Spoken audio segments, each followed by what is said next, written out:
Hey everyone, my name is Rosemary Bristol. I'm currently volunteering in a preschool class in Washington State, and my preschool class is a part of the Head Start program. So this is my culturally responsive library project.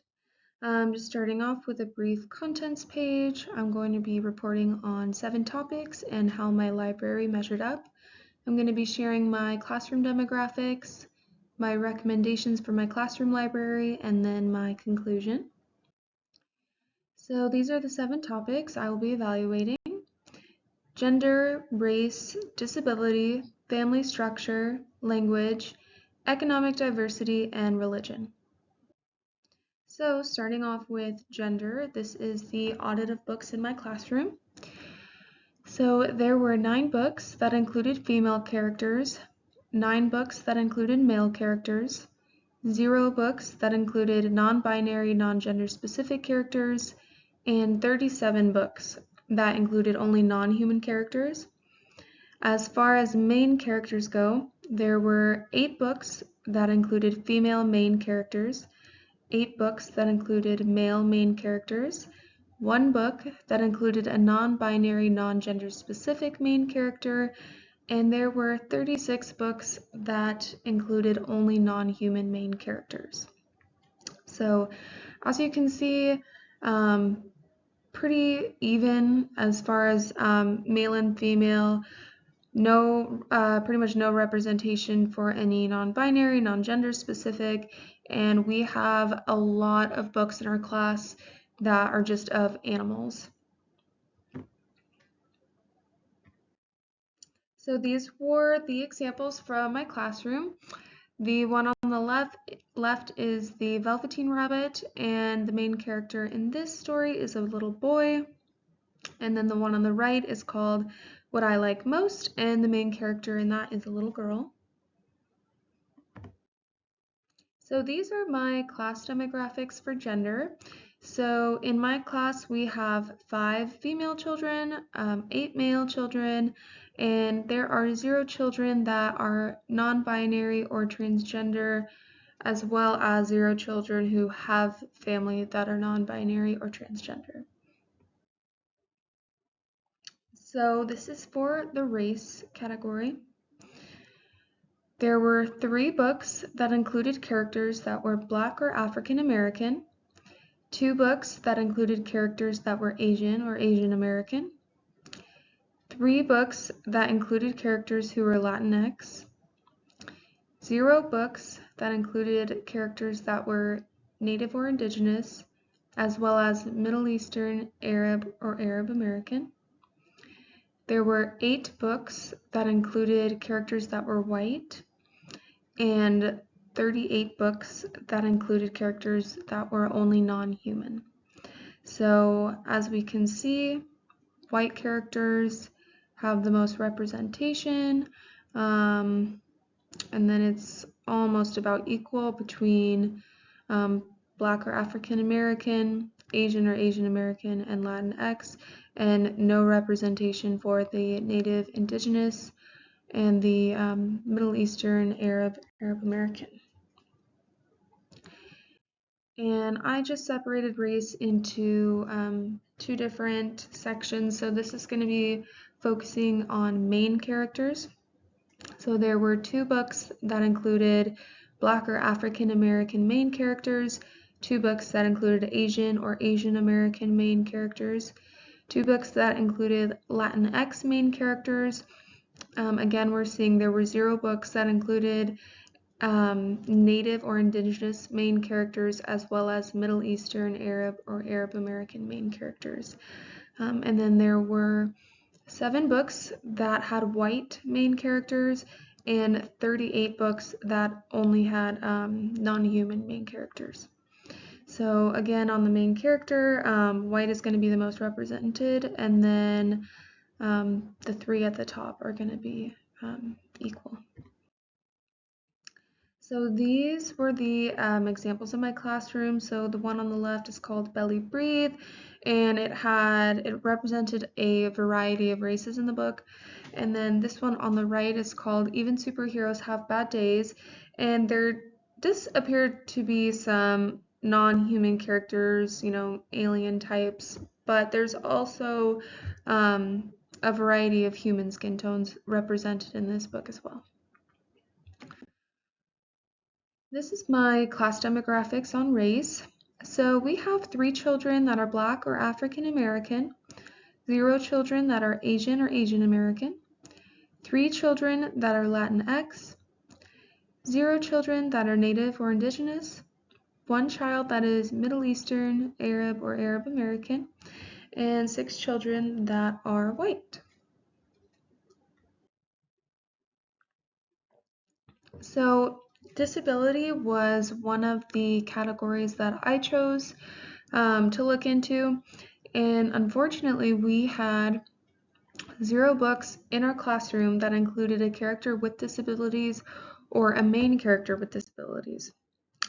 We have 2 children in our class that have disabilities, and we just started a new school year, so last year we had, I think, 3 kids, and right now we have 2, but definitely something I was a little disappointed in. I think it's really important for kids to learn about disabilities so they can understand it, but also I really just want the kids who have disabilities in my class to feel represented. So another category that I chose was family structure, and we had 0 books that included a family structure other than a mother, father, and 2 children, which is these right here. I just included are examples that had the traditional family structure because I couldn't find any books that didn't. So there's this one, Peanut Butter and Jelly, and then this one as well. Both of these is a traditional style family. So about half of our class, 7 children, have a family structure other than 2 parents and 2 children, which is why I think it's really important that we bring in books to our classroom library that show a family structure different than that traditional kind. For language, there were 3 books that included languages other than English or characters who speak languages other than English. So these are 2 examples that I found in our classroom library that represent different languages. The first one is the rainbow fish. It has both English and Arabic in it. And then the one on the right is Llama Llama Loose Tooth Drama. I had another book from this author or this series on a previous slide, and both of these are written in English and Spanish. There is 1 child in my class that speaks a language other than English and is multilingual. However, there are 3 more children who I have heard speaking Spanish, just like a word here or there, and I'm unsure how fluent they are, if they're multilingual, if it's just maybe they picked up on a word that they heard. And additionally, there are 3 teachers in my classroom that speak different languages, so there definitely is a lot of diversity when it comes to language, so I think that would be nice to see books brought into the library that are either written in a different language or have an English translation and then in a different language as well. Okay, so we had 0 books in our classroom library addressing economic struggle or poverty. And Head Start is the preschool program that I'm with right now. It is a federally funded preschool program that caters to families that are at or below the poverty line or are facing homelessness. So all the children in my preschool class live at or below the poverty line. And there is 1 child that I know of currently that is living at a homeless shelter with his mom. So this is definitely a very real topic. Maybe they don't understand it, but it is definitely a big part of their lives. So I think it would be beneficial to talk about poverty or even just open up their eyes to different ways of living instead of the traditional, big house, big backyard, road trip kind of situation you might see in children's books, because that might not be the reality for the children in my class. So there were 0 books in my class that talked about religion that featured characters participating in religious practices or events. And I do not know about the religions practice in my classroom. I know that we have strict rules that we don't celebrate Christmas or single out a specific holiday, and I absolutely understand the attention with this rule. However, this is kind of why I picked religion as one of my demographics. I just think, in my perfect world, it would be so nice to have books around the classroom that represented a wider array of religions. And I feel like it could create a safe space for us to get to know each other and learn about religions. Um, and I know that that's just a tough thing to do in schools, and I totally get it, but I just think it would be interesting to kind of get to know everyone from that aspect. So these are my 5 recommendations for my class library. I'm focusing on the demographics of disability, family structure, language, economic diversity, and religion. So, starting with diversity, this book is called Why Me, Mama? And rather than talking about one disability, it actually covers a wide variety of disabilities, talks about them. It's a good way to introduce them to the kids. When I looked online and was reading about this book, it had really great reviews from all of the teachers that read them. The second book is called All Kinds of Families, and this basically just introduces children to different types of families, the traditional family, two dads, kids living with the grandparents, that kind of thing. So I thought that would be an appropriate book to bring into the library to talk about different family structures. For language, this book is called How Are You? ¿Cómo estás? And it is a book about 2 giraffes that find a baby ostrich, and it is written in English and in Spanish. The book for economic diversity is called I Don't Have Enough.